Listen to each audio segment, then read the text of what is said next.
नमस्कार मित्रांनो, या पूर्वीच्या व्हिडिओमध्ये आपण भारतीय संविधान समितीच्या ज्या उपसमित्या होत्या त्याविषयी माहिती जाणून घेतली होती।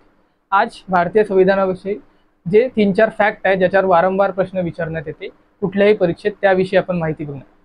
मित्रांनो, एक असा प्रश्न आहे जो प्रत्येक एक्झाममध्ये विचारला जाते आणि तो साधा प्रश्न येते की भारतीय संविधानाचे कायदेविषयक सल्लागार कोण। तर भारतीय संविधानाचे जे कायदेविषयक सल्लागार होते त्यांचे नाव जाणून घ्या।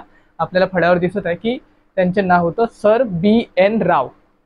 Sir B N. राव हे 1909 मध्ये ICS परीक्षा पास झाले होते आणि त्यांची बंगालमध्ये पोस्टिंग झाली होती आणि त्यांनी त्या परीक्षा पास झाल्यावर बंगालमध्ये पोस्टिंग झाल्यावर त्यांनी न्यायाधीश म्हणून काम केलं।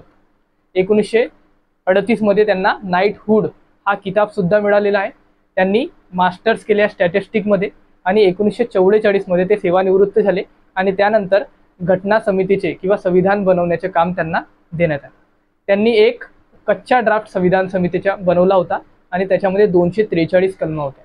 याच ड्राफ्टवर जे मसुदा समिती होती या मसुदा समितीने काम केले आणि तिचे जे कलम आहे जे 243 मूळ होते ते 395 पर्यंत पोहोचवले।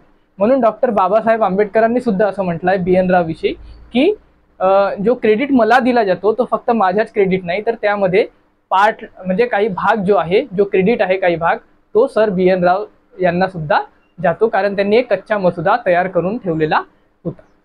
तर हे असे भारतीय संविधानाचे सल्लागार कोण होते, तर सर बी.एन. राव यांची माहिती आपल्याला लक्षात ठेवायची।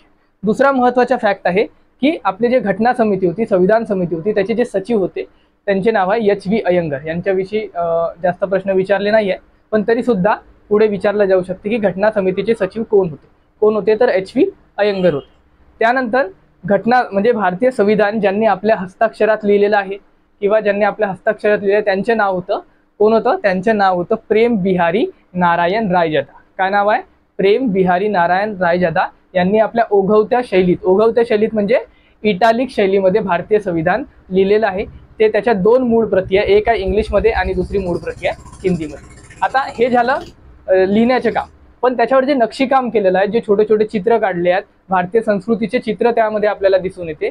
तर ते जे चित्र नक्षीकाम ज्यांनी केलं आहे त्यांचे नाव आपल्याला लक्षात ठेवायचे आहे। एक आहे बी. ओहर नावाचे व्यक्ती होते, एक नंदलाल राम मनोहर सिन्हा नावाचे व्यक्ती होते आणि दुसरे होते नंदलाल बोस। तर लक्षात ठेवायचे आहे बी. ओहर, राम मनोहर सिन्हा आणि नंदलाल बोस हे जे 3 व्यक्ती आहे यांनी भारतीय संविधानाचे नक्षीकाम पूर्ण केले। त्याचप्रमाणे आजचा शेवटचा जो फॅक्ट आहे तो महत्त्वाचा फॅक्ट म्हणजे घटना समितीची निशाणी कुठली होती। तर याच्यावर सुद्धा खूपदा प्रश्न विचारलाय। तर आपल्या संविधान समितीची जी निशाणी होती ते हत्ती होती। काय होती? हत्ती हे संविधान समितीचे निशाणी होती। तर एवढे फॅक्ट आपल्याला लक्षात ठेवायचे आहे मित्रांनो। धन्यवाद।